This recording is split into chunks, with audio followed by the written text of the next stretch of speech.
Hello welcome back. നമ്മൾ ചങ്ങായി ഇന്ന് നിങ്ങളുടെ മുമ്പ് പരിചയപ്പെടുന്നത് ഒരു ബ്ലൂടൂത്ത് ഹെഡ്സെറ്റാണ്. JBL 120 TWS എന്ന് പറയുന്ന ഈ ബ്ലൂടൂത്ത് ഹെഡ്സെറ്റാണ്. ഇന്നൊട്ടുമിക്ക ആളുകളും ബ്ലൂടൂത്ത് ഹെഡ്സെറ്റൊക്കെ ഉപയോഗിക്കുന്ന ആളുകളാണ്. ഈ ബ്ലൂടൂത്ത് ഹെഡ്സെറ്റിൻ്റെ പ്രത്യേകത എന്ന് വെച്ചാൽ ഇതൊരു ഇയർബഡ് ടൈപ്പ് ബ്ലൂടൂത്ത് ഹെഡ്സെറ്റാണ്. അങ്ങനെ ഇത് രണ്ട് ചെവിയിലും ഇത് വെച്ച് കഴിഞ്ഞാൽ പെട്ടെന്ന് ആളുടെ ശ്രദ്ധപ്പെടില്ല. അതാണ് ഈ ബ്ലൂടൂത്ത് ഹെഡ്സെറ്റിൻ്റെ ഒരു പ്രത്യേകത. ഇത് നമുക്ക് ജസ്റ്റ് ഒന്ന് അൺബോക്സ് ചെയ്ത് നോക്കാം. പ്യുർ ബാസാണ് ഇത് പ്രൊവൈഡ് ചെയ്യുന്നത്. ഇതിൻ്റെ മറ്റ് ഫീച്ചേഴ്സ് എന്തൊക്കെയാണ് നമുക്ക് നോക്കാം. അത് 4 hours പ്ലേ ബാക്ക് പീരീഡ് കിട്ടും. അതുപോലെ 16 hours ഇതിൻ്റെ കേസോട് കൂടിയും, അതായത് 3 ചാർജ് സൈക്കിളായിട്ടാണ് വരിക.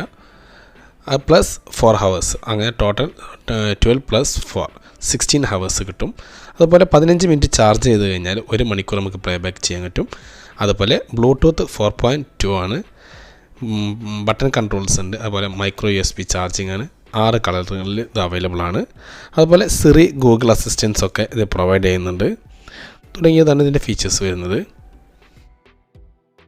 നമ്മൾ അൺബോക്സ് ചെയ്യുകയാണ്.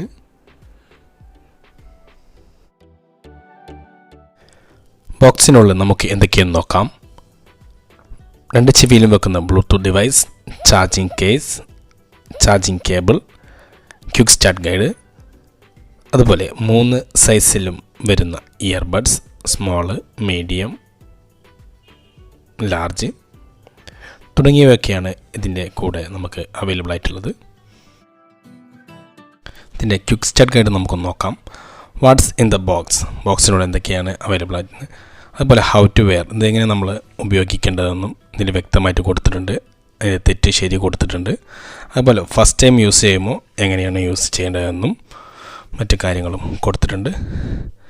പിന്നെ പവർ ഓൺ ആൻഡ് കണക്റ്റ്, എങ്ങനെയാണ് ഇതിൻ്റെ പവർ ഓൺ ചെയ്യുന്നതും, അതുപോലെ ബ്ലൂടൂത്ത് ഡിവൈസ് നമ്മുടെ മൊബൈലുമായിട്ട് കണക്ട് ചെയ്യുന്നതും, അതുപോലെ തന്നെ പെയർ ചെയ്യുന്നതിനെ പറ്റിയിട്ട് വ്യക്തമായിട്ട് പറയുന്നുണ്ട്.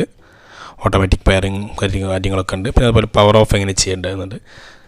പിന്നെ അതുപോലെ മാനുവലായിട്ട് എങ്ങനെ കൺട്രോൾ ചെയ്യേണ്ടതെന്ന്, അതായത് പവർ ഓൺ ആൻഡ് ഡിവൈസിനായിട്ട് പവർ ഓൺ അതുപോലെ തമ്മിൽ കണക്ട് ചെയ്യിക്കാൻ, പിന്നെ പവർ ഓണും പവർ ഓഫും, അത് എത്ര സെക്കൻഡ്സ് നോക്കിയാലാണ് ഇത് ചെയ്യേണ്ടതെന്ന് മറ്റു കാര്യങ്ങളൊക്കെ ഉണ്ട്. പിന്നെ ബട്ടൺ കമാൻഡ്സിൽ എങ്ങനെയാണ് നമ്മുടെ പ്ലേ ബാക്ക് ചെയ്യുമ്പോൾ റൈറ്റ് ആണോ ലെഫ്റ്റ് ആണോ നിൽക്കേണ്ടതെന്നൊക്കെ പറഞ്ഞിട്ട് ബട്ടൺ നിൽക്കണം. അതുപോലെ സിരി സപ്പോർട്ട് ചെയ്യുന്നതിന് വേണ്ടി, അതുപോലെ ചാർജ് ചെയ്യുന്നത് എങ്ങനെയാണെന്ന്, പിന്നെ LED ബിഹേവിയർ എങ്ങനെയാണെന്നും ഈ ക്വിക്ക് സ്റ്റാർട്ട് ഗൈഡിൽ കാണിച്ചിട്ടുണ്ട്. ഇത്രയൊക്കെയാണ് നമുക്ക് ക്വിക്ക് സ്റ്റാർട്ട് ഗൈഡിൽ ഇതിൽ അവൈലബിൾ ആയിട്ടുള്ളത്. ഇത് നല്ലൊരു ഹെൽപ്ഫുൾ ആയിട്ടുള്ളൊരു ഗൈഡാകുന്നു.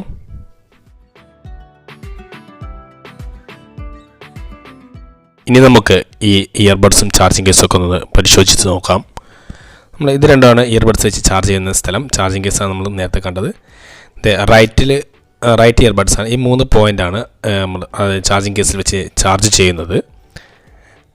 ഇത് ലെഫ്റ്റാണ്. ലെഫ്റ്റ് ഇയറിൽ വെക്കുന്നതാണ്. ഇതിന് വ്യത്യസ്തമായിട്ടാണ് ഇതിൻ്റെ ബട്ടൺസും വരുന്നത്. റൈറ്റിലാണ് നമുക്ക് കോളൊക്കെ കൺട്രോൾ ചെയ്യാൻ കഴിയുന്നത്. അതുപോലെ ഈ ചാർജിങ് കേസിൽ ചാർജ് ചെയ്യുന്ന സ്ഥലമാണ് ഈ കാണുന്നത്. നമ്മൾ ഇതിൽ വെച്ചിട്ടാണ് ചാർജ് ചെയ്യുന്നത്. നമുക്ക് മൊത്തം 3 ചാർജിങ് സൈക്കിളായിട്ട് ചെയ്യാം. ഇതിൽ LED ലൈറ്റ് കത്തും. ഓരോ ഇതിലും 4 മണിക്കൂർ വീതം ചെയ്യാൻ കഴിയും. നമ്മൾ ജസ്റ്റ് ഫോണുമായി ഇതൊന്ന് കണക്ട് ചെയ്ത് നോക്കുന്നുണ്ട്. ബ്ലൂടൂത്ത് ഡിവൈസുമായി ഇത് കണക്ട് ചെയ്യാണ്. ഫോണിൻ്റെ ബ്ലൂടൂത്ത് ഡിവൈസ് ഈ ബ്ലൂടൂത്ത് ഡിവൈസുമായി കണക്ട് ചെയ്യുകയാണ്. ജസ്റ്റ് ഈ ചാർജിങ് കേസിൽ നിന്ന് റൈറ്റ് ഇയർബഡ് എടുത്തു കഴിഞ്ഞാൽ തന്നെ ഇത് നമ്മുടെ മൊബൈലുമായി കണക്ട് ചെയ്യാൻ കഴിയും. ബ്ലൂടൂത്ത് ഡിവൈസ് പെയറിങ് ചെയ്തുകൊണ്ടിരിക്കുകയാണ്. നമ്മുടെ ഫോണിൽ വരുന്നതിന് വേണ്ടി കാത്തിരിക്കുകയാണ്. ഇയർബഡ്സിൻ്റെ റൈറ്റ് ഇയറിലാണ് ഉള്ള ഇയർബഡിലാണ് നമ്മുടെ കോൾ കണക്ട് ചെയ്യുന്നതും മറ്റു കാര്യങ്ങളും. അതുപോലെ ലെഫ്റ്റ് ഇയറിൽ വരുന്ന ഇയർബഡിലാണ് നമുക്ക് സോങ് പ്ലേ ചെയ്യുന്നതും, അതുപോലെ സോങ് ഫോർവേഡ് ചെയ്യുന്ന മറ്റു ഓപ്ഷനുകളൊക്കെ ഉള്ളത്.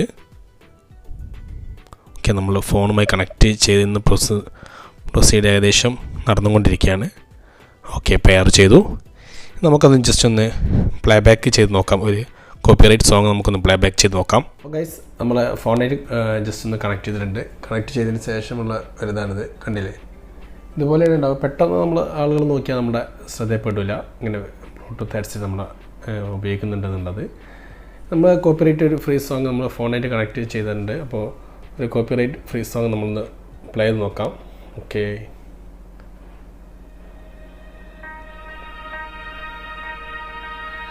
ജസ്റ്റ് നല്ല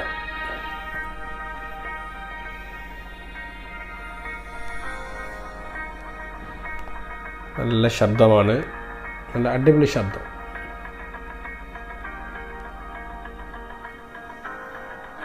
ഓക്കേ, നമ്മുടെ ജസ്റ്റ്